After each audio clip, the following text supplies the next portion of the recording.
Meeting will please come to order. Join me in the salute to the flag. Pledge allegiance to the flag of the United States of America, and to the republic for which it stands, one nation, under God, indivisible, with liberty and justice for all. Roll call, please. Roll Mr. call, please. Mr. Johnson? Here. Mr. Plungy? Here. Ms. Rogers? Here. Mr. Sparks? Here. Mayor Gatto? Here. I might just make one announcement. This is the first televised version of the City Council, and I hope all those at home will enjoy this evening. We're competing with Monday Night Football, and we probably have the shortest agenda we've ever had, so it'll be done rather quickly, I'm afraid. Okay, we have staff reports. There's no city manager's report. Okay, City Clerk. I do have one item. As you recall, at a previous meeting, the council approved cancellation of the Williamson Act for the Deanza Forge property, and tomorrow was the deadline to submit the cancellation fee. Well, we received the cancellation fee for that property today. Therefore, I need the City Council's approval to file the certificate to release the lien on the property. Have a motion. So move. Second. All in favor? Aye. So moved. Thank you. Any other reports? Okay. Council reports. Over the Christmas holiday, there was no action on any of my committees. I'd asked Dorothy that you put the 85 task force on as one of the items listed here, so we have that as a standard report item. Bill? No action on any of my committees in the last 2 weeks. John? None other than things are proceeding for the visit of Mayor Yamamoto from Toyokawa, and we received a letter from him today that he and 6 others from Toyokawa will arrive 2 weeks from today. I meet with the General Committee tomorrow, and we'll give you a full itinerary and the like that will be coming up within this next week. You'll have that. Okay, thank you. John, did you want to announce ticket sales to the general audience? Would that be? Yes, that starting tomorrow, the reservations will be taken for the dinner, and the reservations may be made by payment of $15 per person, either here at City Hall or at the Chamber of Commerce, and that will start tomorrow. And the reservations are limited. We will have a maximum of 90 people for the dinner. Since we got a little commercial hour here tonight, John, you might want to elaborate for anybody that is watching a little more about the program and what the dinner would be about. On the 17th, 2 weeks from today, Mayor Yamamoto and this delegation will arrive from Toyokawa, Japan. Toyokawa is our sister city, and this year we're going to commemorate the 5th anniversary of the relationship. And Toyokawa is presenting us with 200 Japanese cherry trees, which will be planted in Memorial Park. The delegation will arrive on Monday the 17th. That evening, they will be received here formally at City Hall, and it will also be incorporated into the meeting. There will be a reception in the city manager's office for the council and the visitors, followed by a formal greeting of them here in Chambers. On the next day, on the 18th, there will be a ceremonial planting of the cherry trees at 2 o'clock at the Senior Citizen Center in Memorial Park.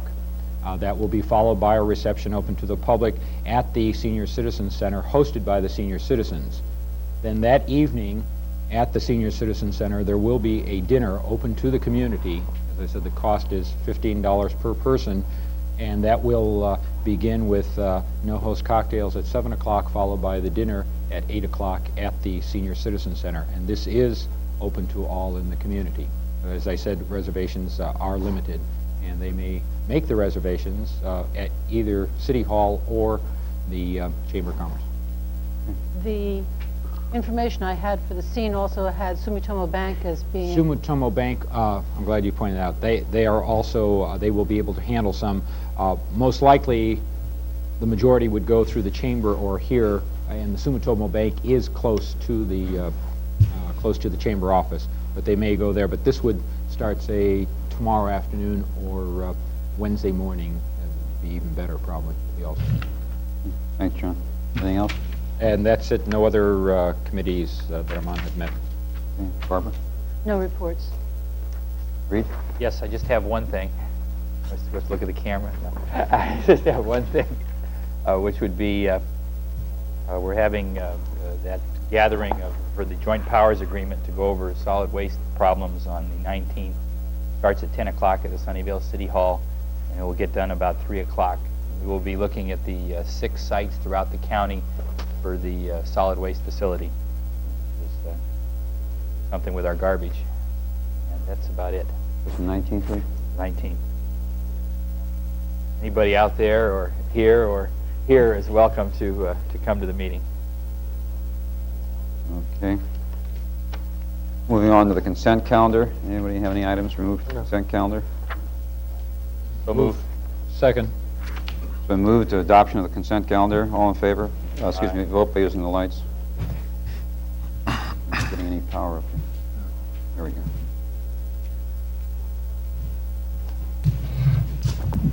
Mr. Sparks, your light. Thank you. Consent calendar is adopted unanimously. Fine. There are no items removed from the consent calendar. Move on to oral communications. This is a spot in the agenda where anyone wishing to address the council on an item that does not appear in the agenda may do so. Seeing none, we'll move on to public hearings, beginning with item number 16, which is consideration of vacation of a portion of a public utility easement southeast of Cupertino Road, Foothill Boulevard intersection. Real quick, this is an easement that no longer is needed, and it was abandoned. The roadway was abandoned, but the easement was not. The utilities have been contacted, and there's no further need for this. Is there anyone in the audience to speak on this item? We close the public hearing. Second. All in favor? Aye. Public hearings have been closed. Motion on the resolution. Move for approval of resolution 6014. Been moved and seconded to approve resolution number 6014. Any further discussion? No. All in favor, vote by saying aye, please. Aye. So moved.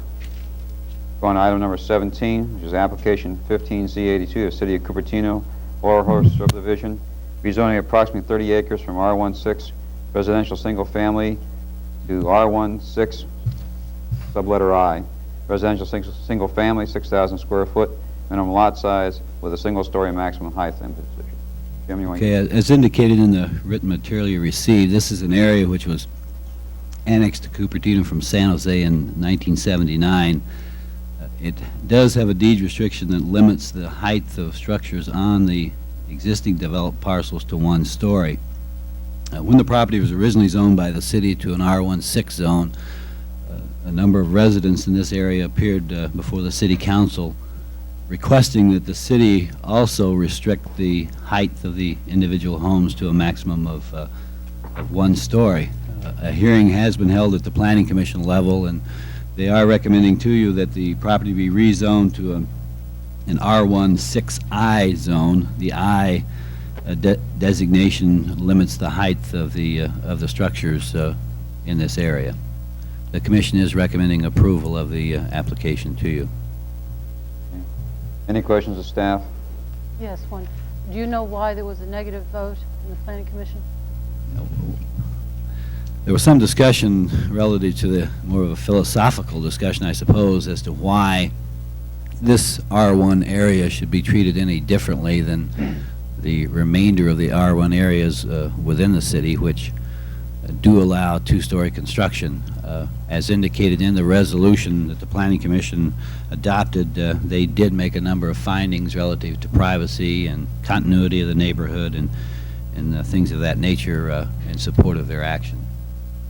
These people would have recourse without us taking action tonight anyway, in terms of civil procedures. That's correct. Isn't that correct? That's correct. Okay. Jim, I had one question. On the public comments, the request that it be changed from 15 feet to 16 feet. Has that been taken care of, or that will be? No, it has not. We will have to amend the R1 ordinance to accomplish that. There are a number of issues like that we do want to take care of on our next amendment to the R1 ordinance, so we will have to follow up with that. What was the reasoning behind that change? The existing R1 ordinance limits the height of a 1-story structure to 15 feet. There are presently a number of homes in this area that are 15 feet 8 inches, some of them approaching 16 feet in height. And so they requested that we look at that ordinance to consider raising the maximum height of a one-story unit. Is that measured to the center line of the midpoint of the Yes, gable? Yes. I have just one clarification question, Jim. Just in the verbiage, it says all new construction. Is that meant to mean even on existing homes where you put new construction, or just new construction, period? Well, yeah. New construction, period, is the answer to that question. All right, so if you have an existing home, anything you build onto that home has to comply with these ordinances. That's correct. Any other questions, staff? Is there anyone in the audience that wishes to speak to this item? Will we close the public Wait, hearing? no, there's a gentleman here that wants.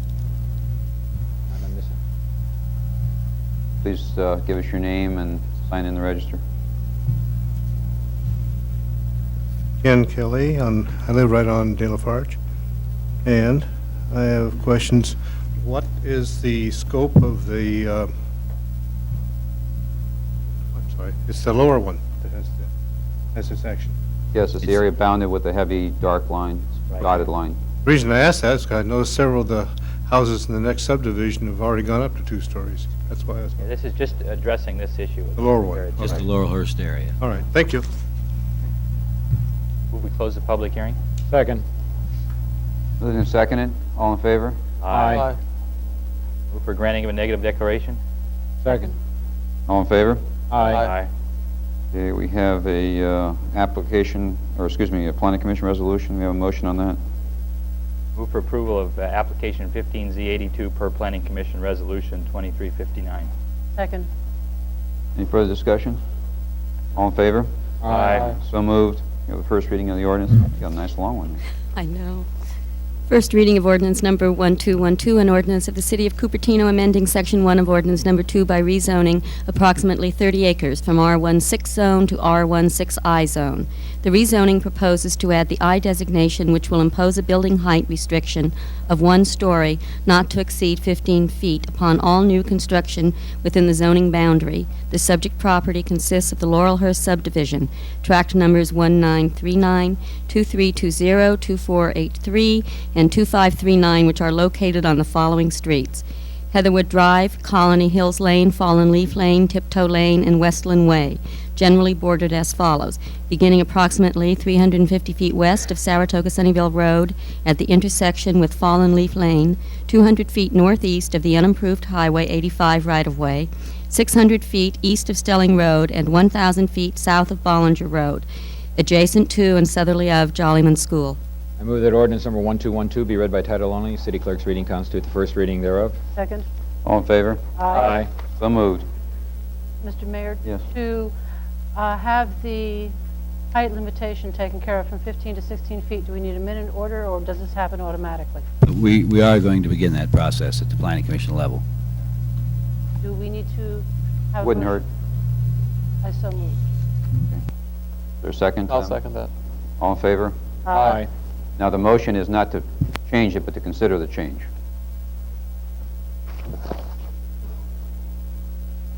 Okay, planning applications, item 18, there are none. Item 19, architectural and site approval committee applications, there are none. Unfinished business, we have consideration of the traffic initiative petition. We have received a report from staff and from our legal portion of the city attorney, and there's a recommendation that we adjourn this to the closed session because of litigation possibilities. I would suggest we put this to the end of the agenda and then adjourn to the closed session. Good idea. Take up the matter at that time. Okay, we have new business. Yes, sir. Mayor, was there, we'll come back to say before we go into closed session, was there someone from the public that wanted to say something on this or not? That was under unfinished business, and we can come back and then we'll We'll come discuss back at to that it. time whether we Okay. wish to open it to public Okay. hearing or not. A new business, item number 21. Move staff recommendation. Second. All in favor? Aye. So moved. Item number 22, claim for damages. Move staff recommendation. Second. All in favor? Aye. So moved. Item number 23, also a claim for damages. Move staff recommendation. Second. All in favor? Aye. So moved. Item number 24, we have a copy of a summons and complaint. This is strictly for informational, is that correct? Yes, it is. Okay, we'll note it as being received. Item number 25. With staff recommendation? Second. All in favor? Aye. Item number 26. Request from Acreon for approval of temporary trailer to be located at 10,060 Bub Road. Any discussion? Basically, the only concern was that instead of 2 years, it'd be 1 year review. That's correct. We would suggest that it be granted for a period of 1 year, and we would review it again at the end of that time. Now, also, my reading of it is that if before that 1 year is up, there is a problem created that could be revoked. But we certainly could come back and talk with you if there are problems created at any that time. cannot be resolved. Yes. Okay. Any other discussion? So move. All right, the move, the... Second. And that's for a 1 year period. Right. Okay. All in favor? Aye. So moved. Okay, written communications, we have none. Is that correct, Dorothy? That is correct. Okay. Ordinances. We have a second reading of ordinance number 1211, please. Second reading of ordinance number 1211, an ordinance of the City of Cupertino amending Chapter 11.30 of the Cupertino Municipal Code to delete the former cruising ordinance and substitute an ordinance specifically allowed by Section 211100K of the California Vehicle Code. Move that ordinance number 1211 be read by title only. City clerk's reading constitute the second reading thereof. Second. All in favor? Move for the enactment of ordinance number 1211. Second. All in favor? Aye. So moved. Item number 29, first reading of ordinance number 1208. First reading of ordinance number 1208, an ordinance of the City of Cupertino amending Section 17.32.070 and adding Section 17.32.100F and 17.08.085 to the City of Cupertino Municipal Code. Move that ordinance number 1208 be read by title only. City clerk's reading constitute the first reading thereof. Second. All in favor? Aye. So moved. Item number 30, first reading of ordinance number 1213. First reading of ordinance number 1213, an ordinance of the City of Cupertino amending Chapter 2.32 Planning Commission of the Cupertino Municipal Code. Move that ordinance number 1213 be read by title only. City clerk's reading constitute the first reading thereof. Second. All in favor? Aye. Resolutions, we have none. Recognition by mayor of special requests. Anybody from the audience have anything they wish to discuss at this time? City Council? Just the March council date, first meeting. We need to talk about that. Yeah, we should. There's a chance that, well, there is probably a certainty that the majority of the council will not be here for that date, First meeting in March. which would be the March March 7th. 7th meeting. So we want to set it for the 14th? It's fine. Fine. Oh, that's planning That is commission. planning. Should we go to the 15th then? What about the 10th of the week? That's other 10th week. is a Thursday. Yeah. I've got no problems with that. I won't be here, but you only need 4. We only need 3. Fine with me. Okay, why don't we make it the 10th then? Is that Okay. a There's problem? no ICC or anything like that Not- Thursday night? Not that, Wait a minute. not that one. Yes, there would be, because it meets in January, so it would meet again in March. That's an ICC. But that's the second Thursday?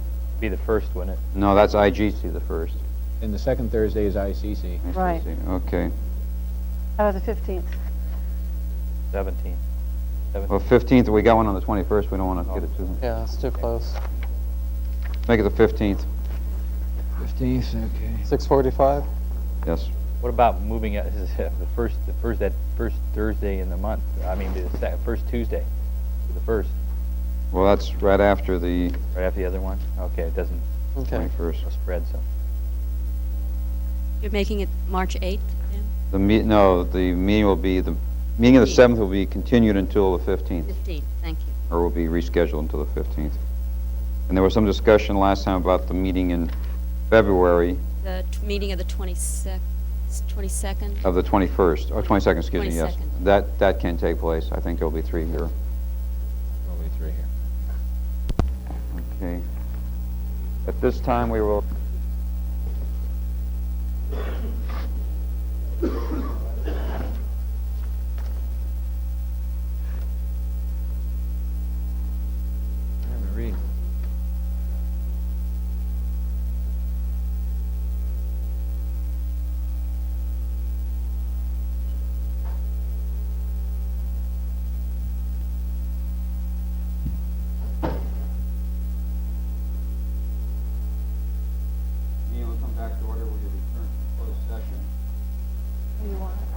The meeting will be back to order. We return from closed session. The prime item that was discussed in closed session was a legislative matter or a legal opinion. One of the options, or several of the options that we had to look at on the initiative was presented was what action to take now that it had been presented. There had been some serious concern about the validity of the initiative, and we had asked for the legal opinion on that very matter. We have spent some time discussing the items that we had received in a memo from the city attorney relative to the legality of the initiative measure, not whether it was good or bad, but whether it was a legal issue. It is our intent this evening to declare it not valid, and will not ask that it be placed on any ballot. At this time, I would ask for the city attorney to outline some of the reasons for that decision. Yes, the City Council requested that I write an opinion analyzing the initiative or the proposed initiative as to its validity. And I've done so by some 18 pages of legal analysis that I've provided the City Council. Basically, there are many reasons why I feel that the initiative is invalid. The first being that it, by its own terms, attempts to delegate unlawfully the power of the City Council to regulate traffic on the city streets of the city of Cupertino to a private national board composed primarily, I believe, of engineers. It is not the power of the City Council nor of the electorate to delegate that power to a private board. For example, this board could meet in the future and could decide that the traffic methodology in determining the levels of street traffic is unacceptable in New York City or in Miami or in Chicago, and thereby change the standard and have it automatically applied to the city of Cupertino without probably any knowledge that it would apply to the city of Cupertino. The state legislature adopted a law in the state of California that primarily states that public streets are of statewide concern, not of local concern. And it delegated certain powers to the cities. It did not, however, allow cities or the electorate, in my view, to delegate those powers to a private entity. That's one reason. Another reason, in my view, is even if the initiative did not delegate that power to a private body, that it would be not an appropriate measure for the initiative ballot. By that I mean that even though the state allows local entities to regulate traffic, it does not allow the electorate to, on a local matter, change or affect that discretion. In other words, the City Council operates primarily as an arm of the state whenever it regulates traffic directly. When it does so, it is not subject to being countermanded or affected by an initiative of individual local electorates. On that basis and on other bases that I've provided in my opinion, very specific bases, I find that the ballot measure is invalid. For example, it's my view that the exception procedure in Section 4 of the initiative is vague and ambiguous. It's my feeling also that the legislative act of the initiative could be argued as not being a legislative act at all, but basically a non-act, for it gives no solutions, no options, nothing open to debate. Years ago, it was not allowed for an initiative to amend the general plan. Lately, courts have decided that the initiative can be a vehicle for amending the general plan on the theory that individuals could argue or debate in the electoral process what the options were. If you wanted to affect land use in order to improve traffic, you argued that. If you wanted to widen all the streets in a city to 4 lanes to affect traffic, you could argue that. But in this initiative, it's basically a non-legislative act because it gives no options. It's akin to a decision by a group of people that there is too much crime in the city of Cupertino, and therefore crime should be reduced or kept to a certain level based upon FBI reports, but we're not going to tell you, council, how to do it. We're not going to tell the electorate how we're going to do it.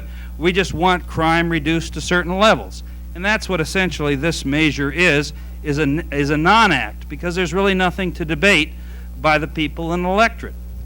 The real debate comes when the council, if this initiative were to be adopted, would have to consider many options, which I'm not sure that the council is able to do.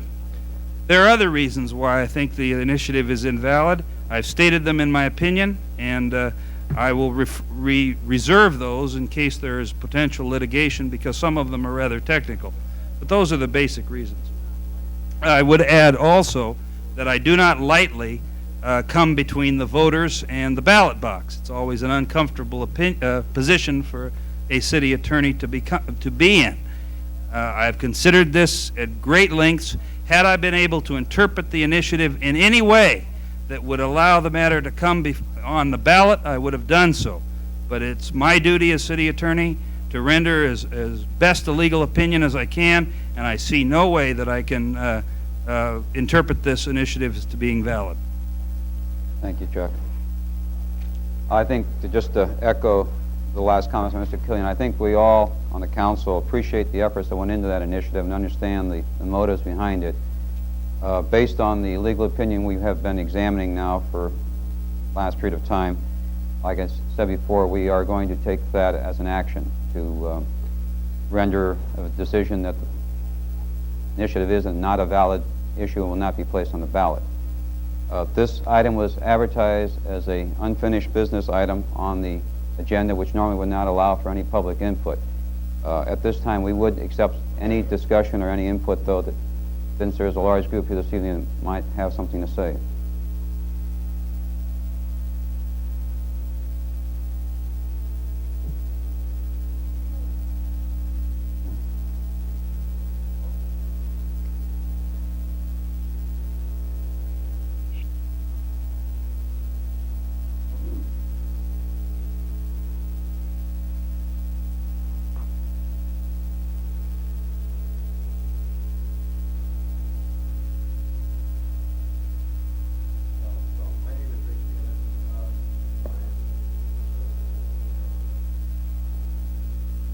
Sorry, I'll start over.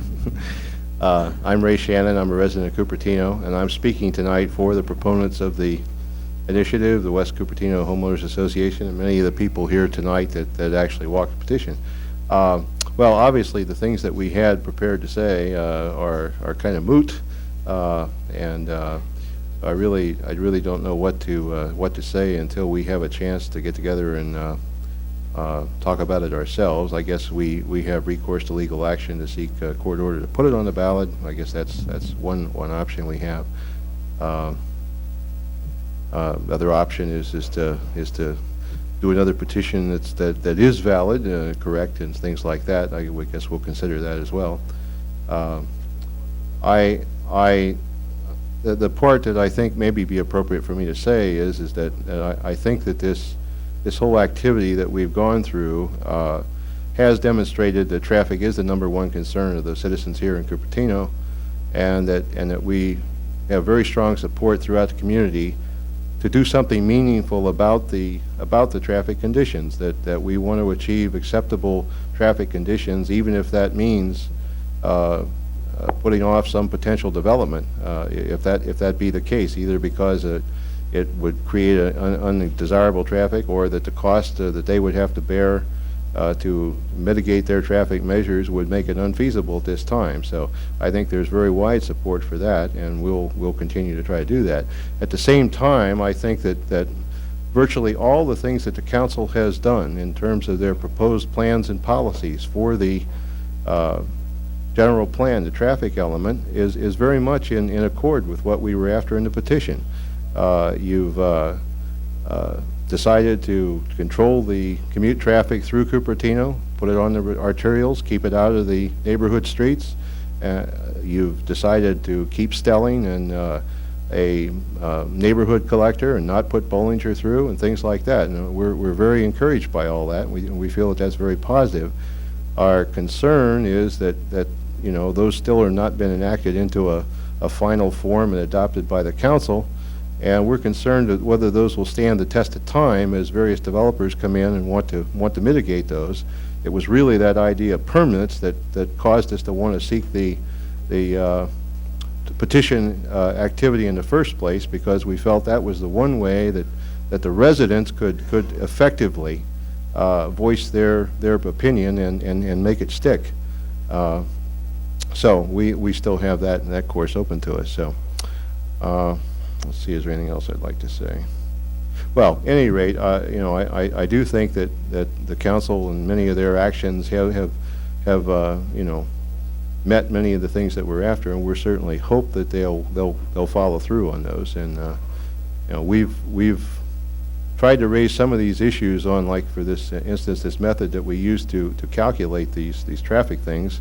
I know that there was a study going on to compare them to, you know, surrounding cities in terms of what sorts of measures they do. It's not to my knowledge that that's been completed, and it hasn't been presented, reviewed, and the policy decided on. I still would encourage, feel it's a rightful thing for the council to set the policy of how that's done. I'm still very much interested in that, and so. At any rate, that's what I have to say, and I guess we'll crawl off in the corner and get our counsel and what have you, and perhaps be back in the next meeting or so and decide what we're going to do. Thank you, Ray. I would just like to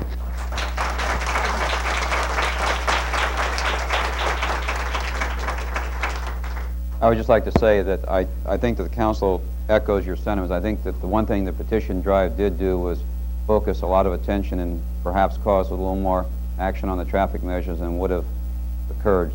Maybe it was just a problem with timing. If it had been 6 months different and we'd had the chance to have the general plan through there, we've committed ourselves now a course of action. You know, the proof of the pudding is still yet to come, but you have something to judge us by now. And I'm sure that 2 years down the road, if we haven't done what we said we're going to do, you'll have a lot different basis for action. John? John Rakich. I'm Vice President of the West Cupertino Homeowners Association. I wonder if it would be appropriate, Mr. Mayor, to ask the City Attorney a question or two about the comments that he made. You can certainly ask the question, and we can determine whether it's appropriate or not. Right. Your second item, I didn't really understand. It sounded like you said the state does not allow the electorate to control, you know, the neighborhood, well, to control their own destiny, if you will. Sounds unconstitutional the way you stated it. Maybe you wanted to rephrase that. Yes. Normally, many things that city councils do are what are known as municipal affairs. Land use decisions are municipal affairs. Taxation is kind of a local affair. Regulation of streets or prohibiting certain actions on streets or limiting traffic on streets is not a municipal affair. It's a statewide affair. All persons in the state have the right to use public streets. So the power to regulate streets comes from the state legislature, not from a local decision-making process.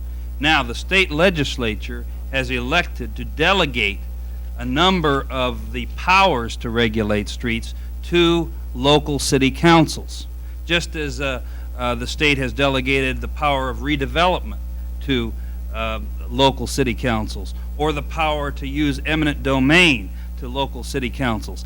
That doesn't mean, though, that the city council's ability to make that decision can be derogated by an electorate, a local electorate.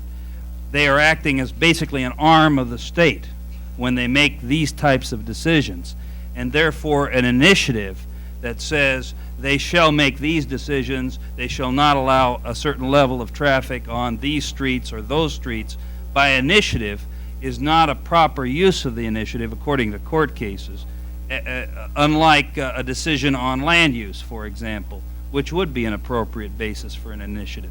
It's the difference in the two types of powers that are given to the city council. Did I make myself clear? I think so. So I think your opinion is that if we wanted to control the traffic on our city streets, we would have to go to the state and have a statewide initiative In fact, I've got a couple of cases that say exactly like that in a court law, in a court, Supreme Court cases. Did you understand the first point? Because I think it's important that you understand the points. The first point being that, excuse me, Unlawful delegation of power to a private board.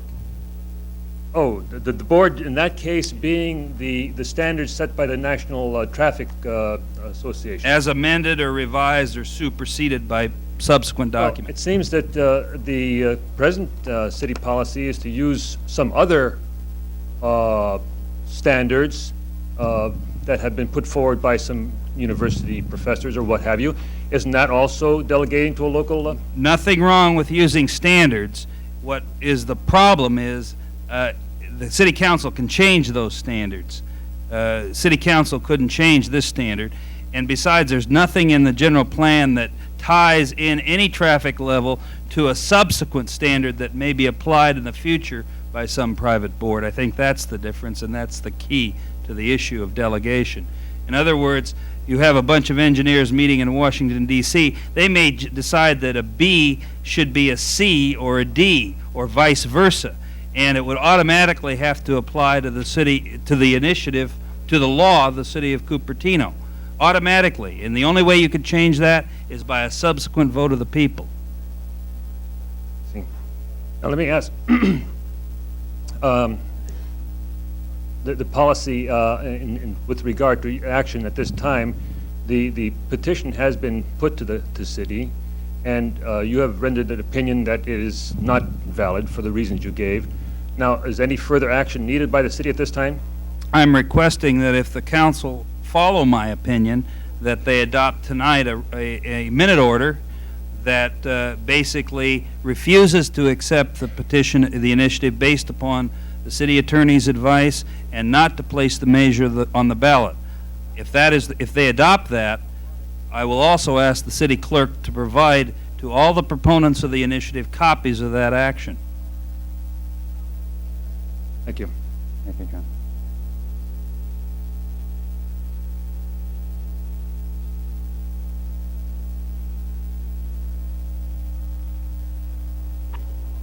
My name is Ken Kelly. I'm pre-registered here, 7483 de Lafarge. I'd like to advise you that the city of San Jose had adopted these A's, B's, C's, and D's, and on December, whatever it was, in 1978, they said they were going to suspend the A's, B's, and C's, and D's classification in the East Valley, and 28 of us in the city, we were still in San Jose at the time, and 28 of us, under the leadership of David Fadness, did indeed sue the city of San Jose for taking precipitous action and not notifying the people of the city in changing these A's, B's, and C's, and D's, which they have adopted, and you're saying we can't adopt those A's, and B's, and C's, and D's. I don't believe you. No, the, correct me if I'm wrong, the attorney is not saying we can't adopt those. The question is that by the initiative, we would not have the power to change it or modify it in any way, shape, or form. Whatever was set by the board at any time would take precedent in Cupertino without this council's ability to modify that. Does the initiative actually say you're going to accept those standards from here on in? That's correct. Well, then that's the flaw in the initiative. One of them. Yes. Thank you.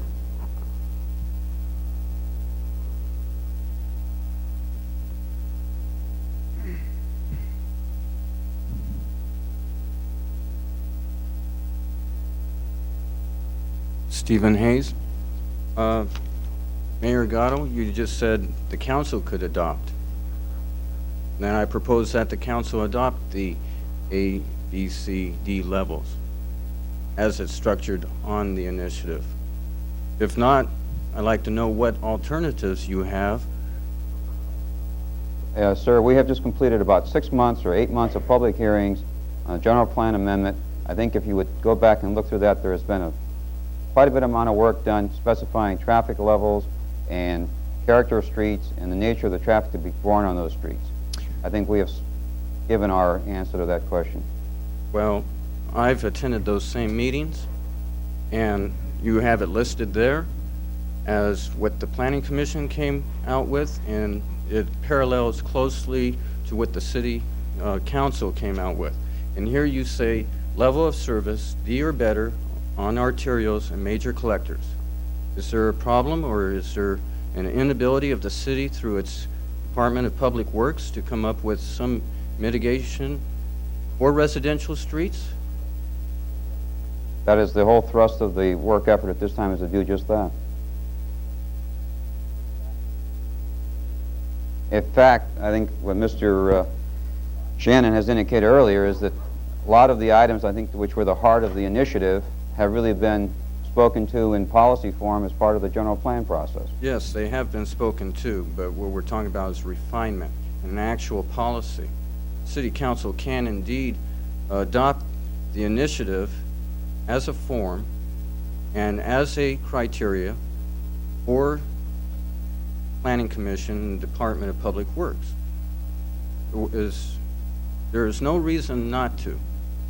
Well, I want to argue the point of whether the initiative solves all the problems. I think we have gone through a public hearing process. We have chosen a course of action. We are proposing to do certain things. I think we have to be judged on what happens with that action, and not whether we take the initiative and pass it or don't pass it. Well, I think that if you had 13% of the voters, registered voters in this city, willing to sign a petition knowing full well that this possibly would occur, that the City Council would not be receptive to it, that they would have the city attorney review it and write a legal opinion in which to deny the initiative, that those 13% as a sampling of the voters here are demanding. They're not just signing a petition, they are demanding that you do take a look at it much more thoroughly and in detail than just a statement of D or better. Well, I think we have done that and are continuing to do so. And you have, then you can state this evening that you have a B level for residential streets, C level for collectors, and a D level for arterials? No, what we have said in our general plan process is that the traffic on those streets is not going to get any worse than it is now, and our attempt is to remove the commute traffic from the streets we have designated as minor collectors. That is what we have said. Now our next process is to define a work program to accomplish that. And you're willing then to qualitative that? We have said that, yes. Assign these standards. Standards are a subjective thing. What we're talking about is what you can visualize out there now. What we're saying is it's not going to get any worse, and we're going to try and get the commute traffic off the streets. And as an example, you did Stelling. Stelling has been designated as a minor collector. And what you're saying is you will attempt to do that on other streets that fall in that category? That's correct.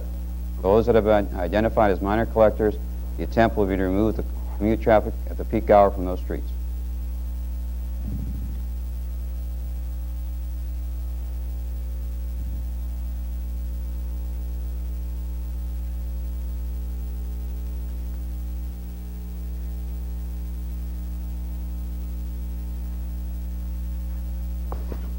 Hi, my name's Lynn Stevenson.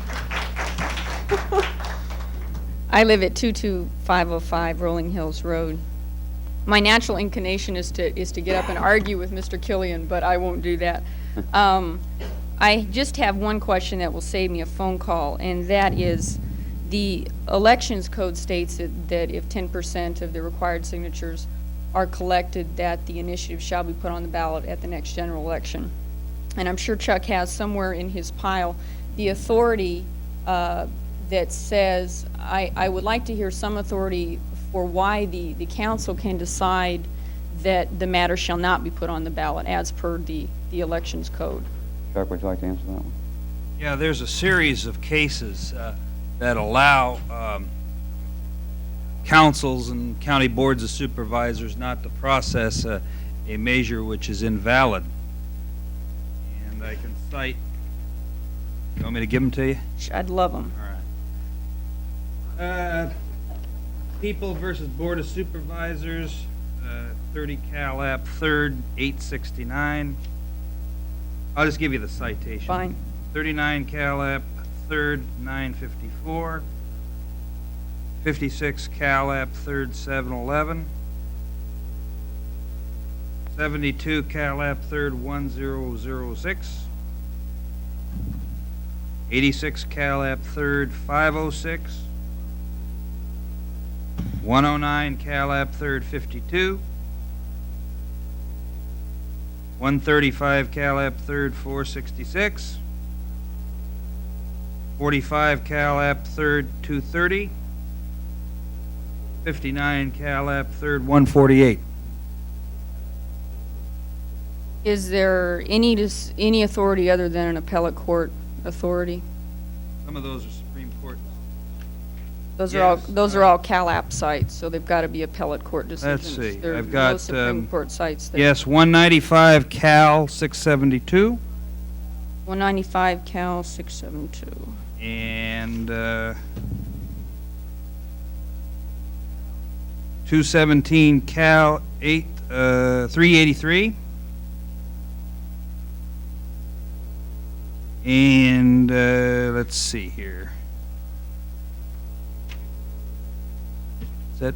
I got a little bit of room left. All right, and those basically say that if a council decides, based on an opinion from their city attorney or whoever does a brief for them, that a measure is invalid, that they shall not be compelled to place it on a ballot?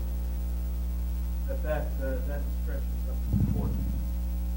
The court is not required to put things on the ballot, particularly clearly invalid. That the court doesn't have to put it on the ballot?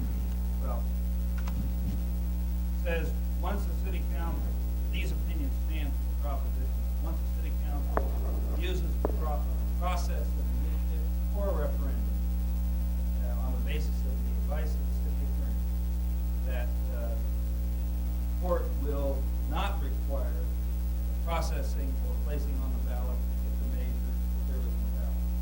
So the court would be called upon to interpret and decide whether or not the measure is valid before, Certainly. to save the city's neck if it's not. Save the cost of an election, to save a number of things. Okay, thank you very much. Anyone else?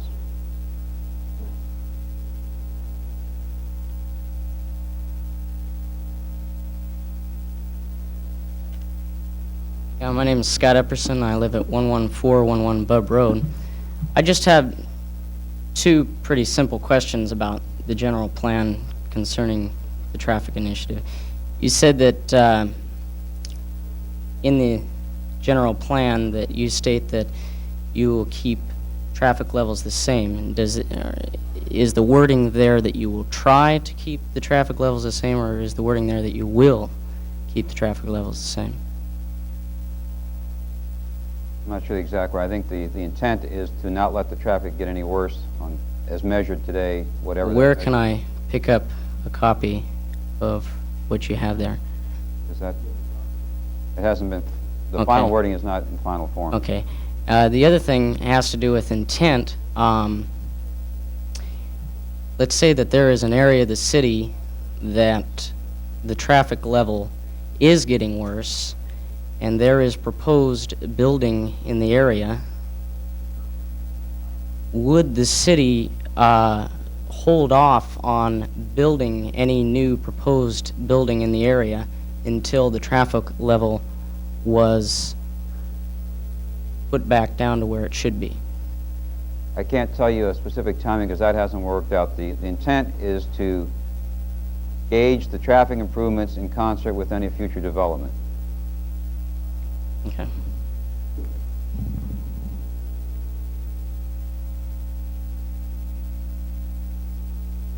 Anyone else? Seeing none, I think a motion of some sort from council is in order. Hey, Mr. Mayor, I do this with, to a degree, some reluctance because both in my capacity as a city councilman and capacity also as a teacher of government. I even have some of my students out in the audience tonight. I've always spoken to the will of the people and the people being heard. However, I think there comes a time also when one has to take a look at the legal aspects. I've seen it in government where people have passed initiatives where they have been declared invalid, and so, and I respect Mr. Killian's advice. I think we all do. He has never been known to be a bubbling fount of liberalism. I think, if anything, he always takes the conservative view, the very cautious view on things. I value his advice, so on that basis, the memo that we have before us, I would move that we direct a minute order that the petition not be processed, the initiative petition not be processed. Is that specifically on advice of the city attorney?